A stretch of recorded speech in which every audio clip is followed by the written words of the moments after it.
اشر calling, یہ آج مجھ سے کچھ سنے گا۔ اس نے دانت پیستے ہوئے فون کان سے لگایا۔ جی اشر صاحب۔ وہ جواب میں برہمی سے شروع ہو گیا۔ کیا آپ نے ایمان بنت موسیٰ نام کی لڑکی کو فائر کیا تھا؟ جی، مگر تمام قانونی تقاضے پورے کر کے فائر کیا تھا۔ ڈونٹ وری، کوئی ہمیں سو نہیں کرے گا۔ وہ آپ نے اسے کیوں نکالا؟ کیونکہ میرے پاس ٹھوس وجوہات تھیں اشر صاحب۔ وہ سخت بیزار ہوئی۔ اور سب سے بڑی وجہ کیا تھی؟ ایک دم اس کے اندر کل شام سے بھری فرسٹریشن ابل ابل کر باہر جھلکنے لگی۔ کیونکہ قدیم ملاقہ میں جب شہزادیاں تخت سنبھالتی تھیں تو کسی درباری کی گردن ضرور قلم کرواتی تھیں تاکہ سارے شہر کو معلوم ہو جائے کہ نیا باس کون ہے۔ چبا چبا کر بولی، تو پھر آپ کے لیے بری خبر یہ ہے چیتالیہ کہ یہ قدیم ملاقہ نہیں ہے۔ جانتی ہیں ان دونوں زمانوں میں کیا فرق ہے؟ آپ بتا دیں۔ وہ سخت بیزار ہوئی تھی۔ قدیم ملاقہ میں، وہ چبا چبا کر بولا، ٹویٹر نہیں تھا۔ تالیہ کی ساری تلخی اور کوفت اڑن چھو ہو گئی۔ ایک جھٹکے سے وہ سیدھی ہوئی۔ ایمان موسیٰ نے کیا کیا کہا ہے؟ کوئی ٹویٹ؟ بات اب ٹویٹ سے آگے نکل چکی ہے۔ آفس میں آئیں۔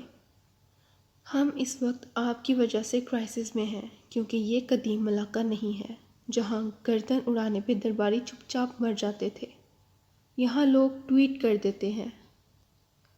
کال منقطع ہوئی تو تالیہ نے بے چینی سے موبائل نیچے کیا اور ٹویٹر کھولا۔ ایمان موسیٰ کی ٹویٹ سامنے تھی۔ اور وہ ٹویٹ، وہ لرزہ خیز تھی۔ یا اللہ! وہ لحاف پھینکتی تیزی سے بستر سے اتری۔ ایڈم بن محمد سن باؤ کی حویلی میں بے چینی سے ٹہل رہا تھا جب بیرونی دروازے پہ آہٹ ہوئی۔ وہ تیزی سے اس کی طرف لپکنے لگا، پھر رکا، اپنے جذبات پہ قابو پایا اور چہرے پہ مصنوعی غصہ طاری کر کے وہیں کھڑا انتظار کرنے لگا۔ گھورتی نظریں راہداری پر جمی تھیں جہاں سے داتن چلتی آ رہی تھی۔ مجھے خزانے کے سسپنس میں ڈال کے آپ 2 گھنٹے کے لیے کہاں غائب ہو گئی تھیں؟ ناراضی سے بولا تو وہ ایک بھاری بھرکم کتاب اٹھائے چلی آ رہی تھی۔ کندھے اچکا کر برآمدے میں رکی۔ 1 گھنٹے 37 منٹ کے لیے؟ تم تو حساب کتاب میں بھی بہت برے ہو۔ ناک سکوڑ کے ہوں کہہ کے آگے بڑھ گئی اور آتش دان کے ساتھ میز پر وہ کتاب رکھی۔ میں تمہارا خزانے کو ڈھونڈنے گئی تھی۔ کیسے؟ اس نے اچنبھے سے اس کتاب کو دیکھتے ہوئے ہاتھ پہلوؤں میں گرا دیے۔ ہاں، کیونکہ جب تمہارا یہ انٹرنیٹ ایجاد نہیں ہوا تھا تب ساری تحقیق ان کے ذریعے کی جاتی تھی۔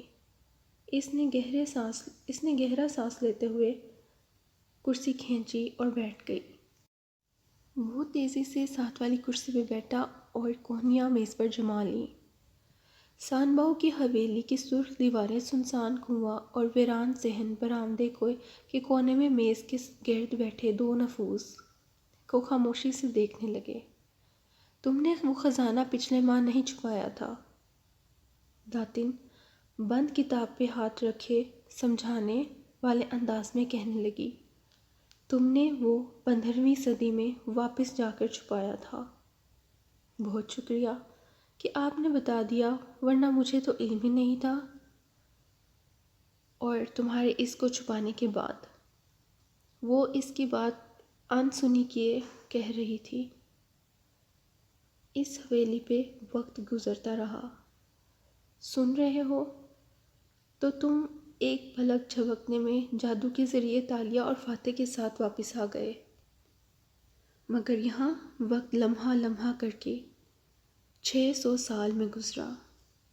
557 سال، آدم بولا۔ اور ان 600 سالوں میں ملاقہ پہ مختلف حکمران حکومت کرتے رہے۔ آخری صدیوں میں ایسے آ کے قابض ہوئے جیسے تم تالیہ کے گھر ایسٹ انڈیا کمپنی بنے گھسے بیٹھے رہے ہو۔ پھر 1957 میں ہم نے انگریز سے آزادی حاصل کی، اور اس دوران کسی کو معلوم نہیں تھا کہ یہ سنبھو کا گھر ہے۔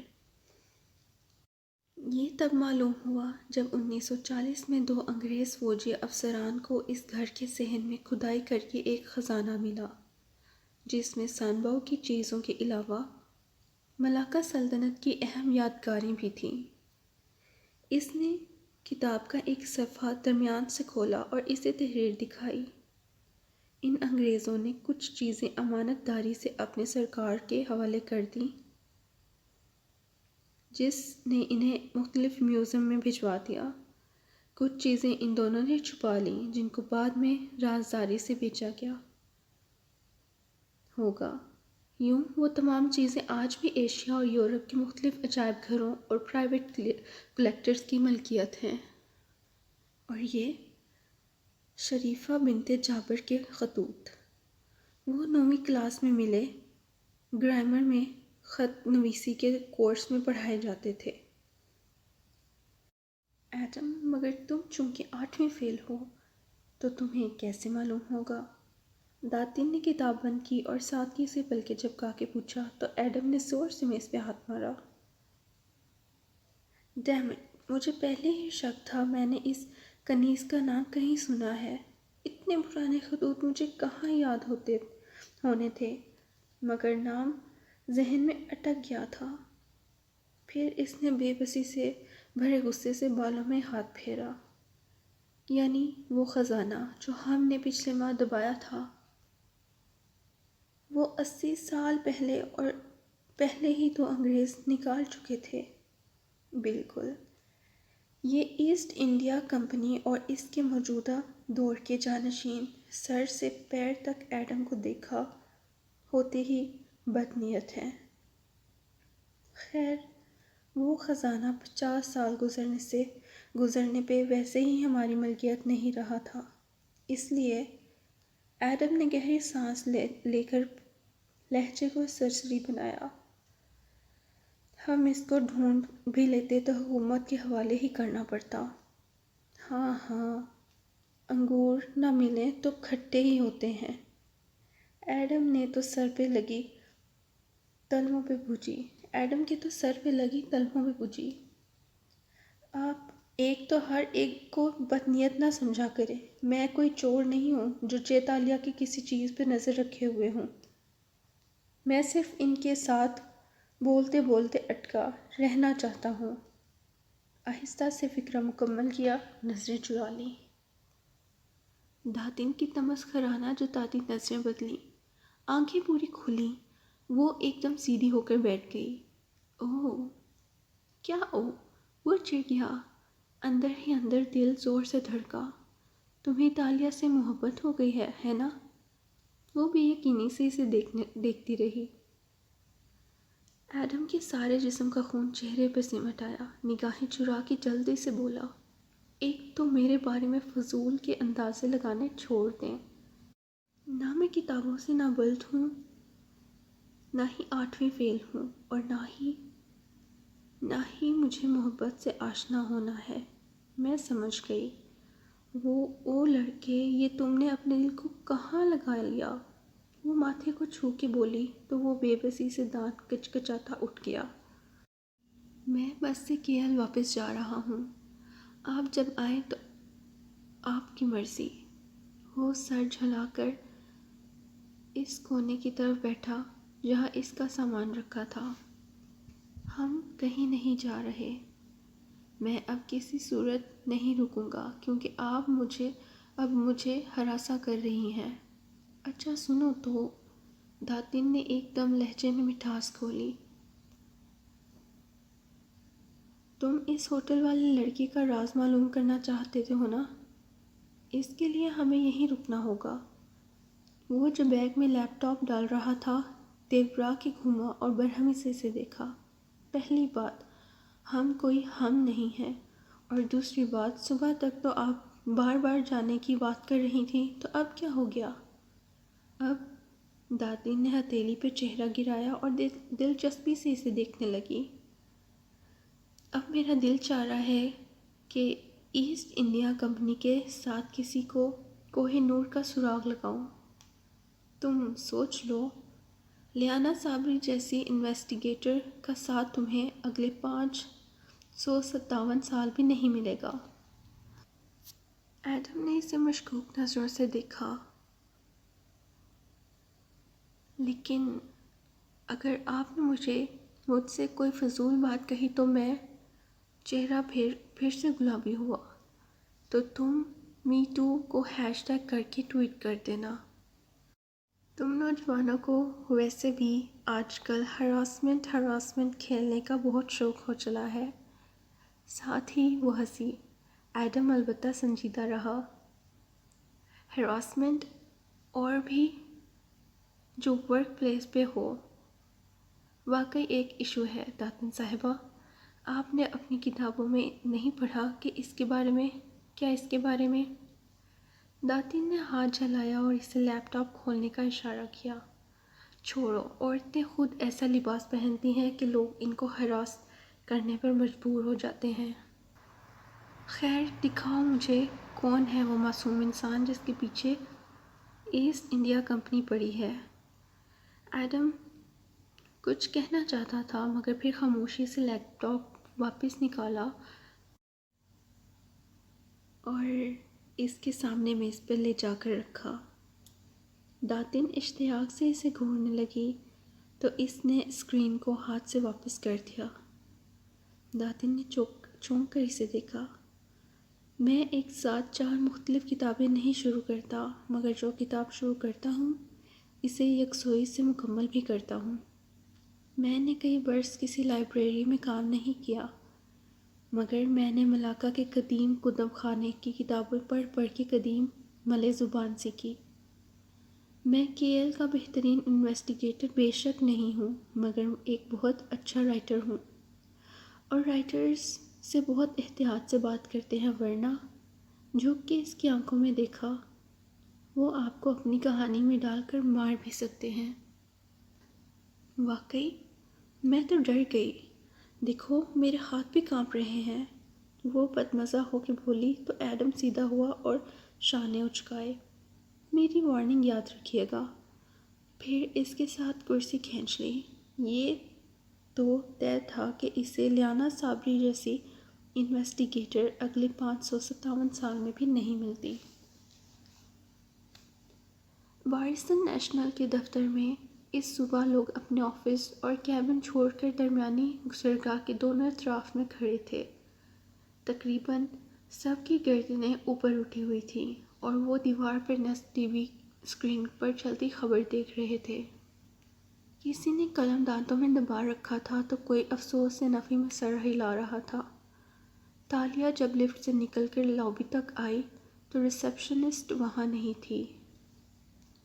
وہ اس کی طرف پشت کیے پریشانی سے ٹی وی اسکرین کو دیکھ رہی تھی۔ وارسن نیشنل آپس کے اختلافات کا شکار تھا۔ بی این کے اسٹافر ایمان موسیٰ کی انکشافات سے بھرپور ٹویٹس۔ ایمان موسیٰ نے الزام لگایا ہے کہ بی این کے ایک ممبر پارلیمنٹ ادیب بن سود نے اس کو متعدد بار دفتر میں ہراساں کیا ہے۔ ایمان موسیٰ کا کہنا ہے کہ ادیب بن سود ان کو ہراساں کرتے تھے۔ جب انہوں نے آواز اٹھانے کی کوشش کی تو وان فاتح کی چیف آف اسٹاف تالیہ مراد نے اس کو ادیب بن سود کے کہنے پر فائر کر دیا۔ ایمان موسیٰ کا مزید کہنا تھا کہ ان کو ہر طرف برطرف کرنا ناانصافی ہے۔ پارٹی میں خواتین کو ہراساں کرنے کا رواج عام ہو چکا ہے۔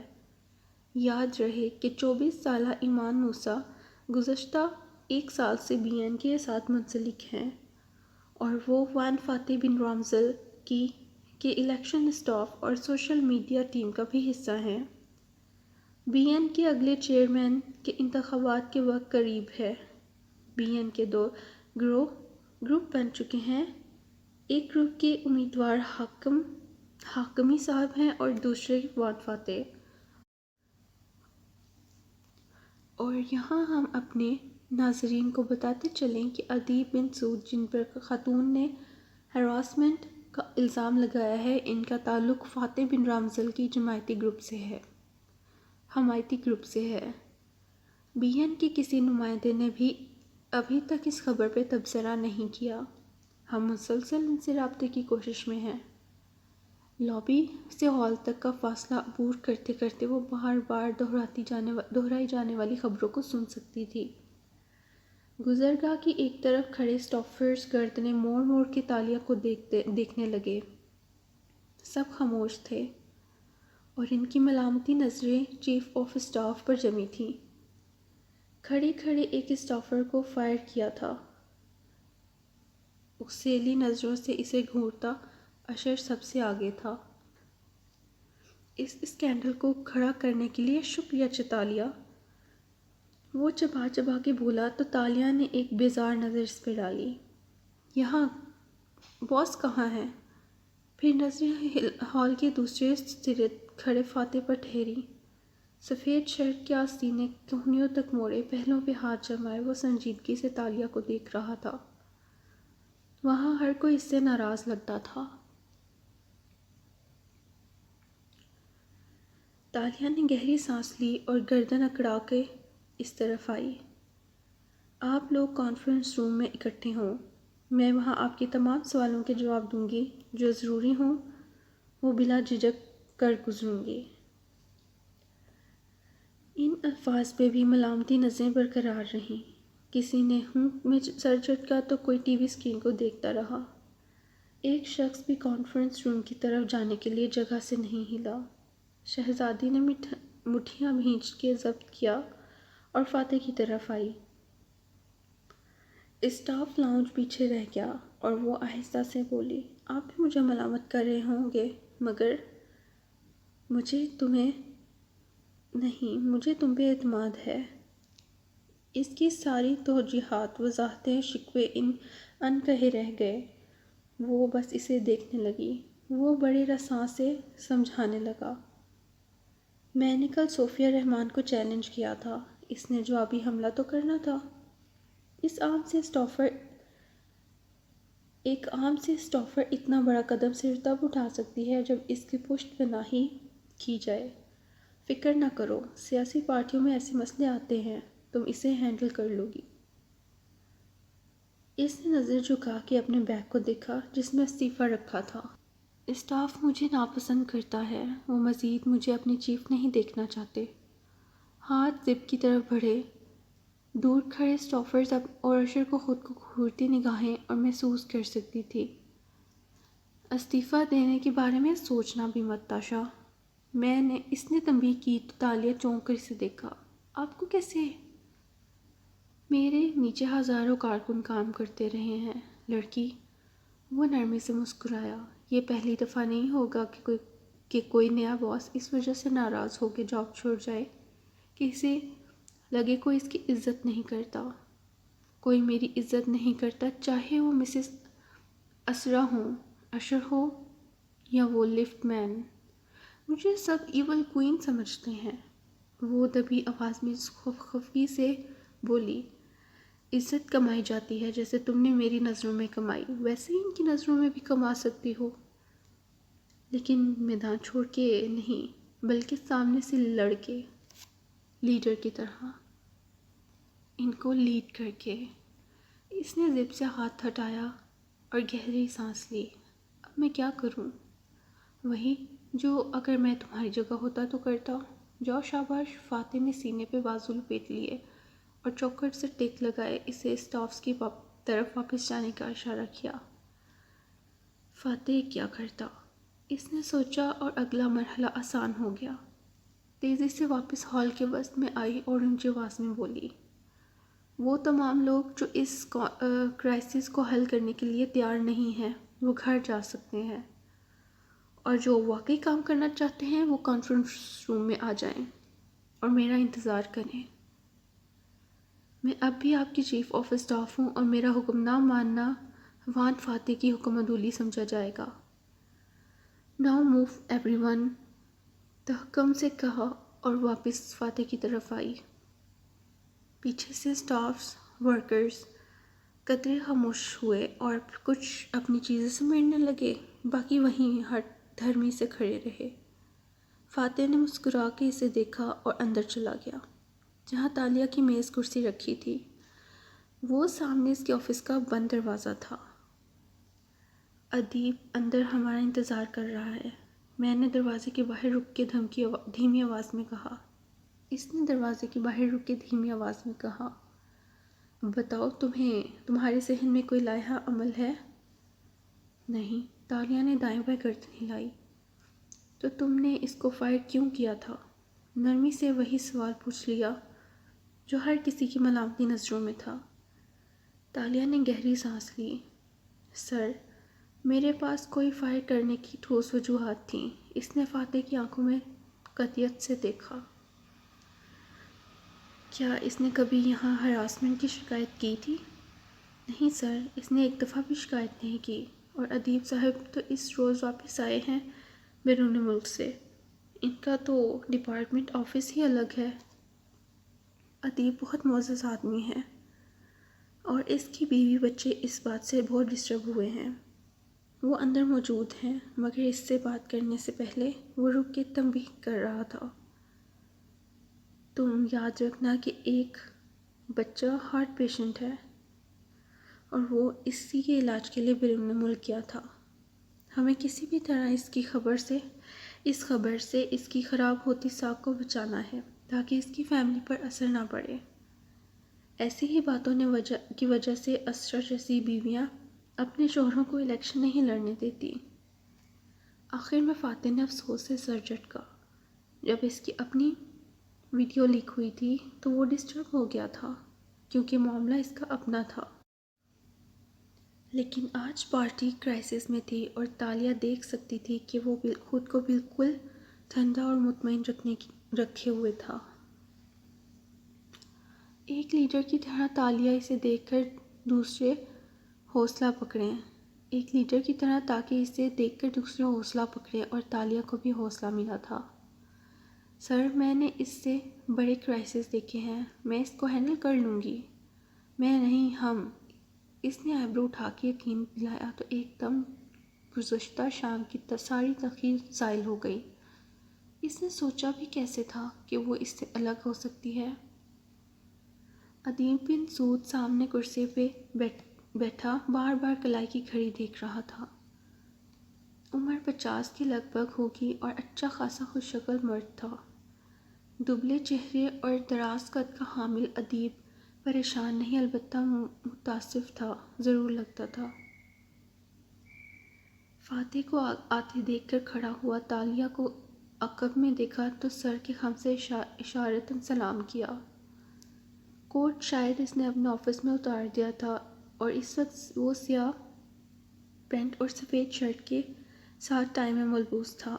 وہ چند دنوں میں ہی دیکھ چکی تھی کہ وہ خاصا رکھ رکھاؤ اور نرم انداز والا آدمی تھا۔ کوئی مجھے بتائے گا کہ یہ کیا ہو رہا ہے؟ اس نے افسوس سے فاتح سے پوچھا۔ ادیب، یہ میری چیف آف اسٹاف ہے تاشا۔ اور رکو، تالیہ۔ فاتح نے اپنی پاور سیٹ سنبھالتے ہوئے اس کی طرف اشارہ کیا تو اس نے ادیب کے ساتھ والی کرسی کھینچی۔ اب فاتح میز کے ایک جانب بیٹھا تھا اور دوسری طرف تالیہ بیٹھتے ہی بتانے لگی۔ ادیب صاحب، ایمان کو میں نے برحق برطرف کیا تھا، مگر کل ہم نے فاتح کو ایک نظر دیکھا۔ صوفیہ رحمان پہ ذاتی حملہ کیا ہے تو یہ ان کا جواب ہے۔ ظاہر ہے میں یہ سمجھتا ہوں، مگر میرا نام کیوں لیا جا رہا ہے اس میں؟ وہ پریشانی سے زیادہ حیران تھا۔ میں اس لڑکی کے پورے نام سے بھی واقف نہیں ہوں، نہ میری اس سے کوئی بھی بات چیت ہوئی ہے۔ یہ میرا بچہ بیمار ہے، میں تو پچھلے کتنے ماہ سے اس آفس میں بھی کم آتا ہوں۔ وہ مجھے نہیں معلوم، اور مجھے نہیں معلوم کہ وہ کس ہراسمنٹ کی بات کر رہی ہے۔ آپ میرا جیب میں ہاتھ ڈال کر ایک آئی فون نکالا اور میز پر رکھا۔ فون چیک کر سکتی ہیں؟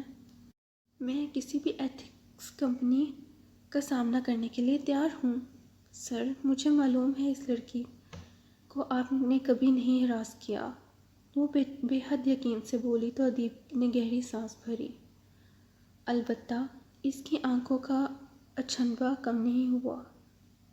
مگر میں ہی کیوں؟ میری فیملی ڈسٹرب ہے، میرا بچہ بیمار ہے۔ اسے جیسے صدمہ پہنچا تھا۔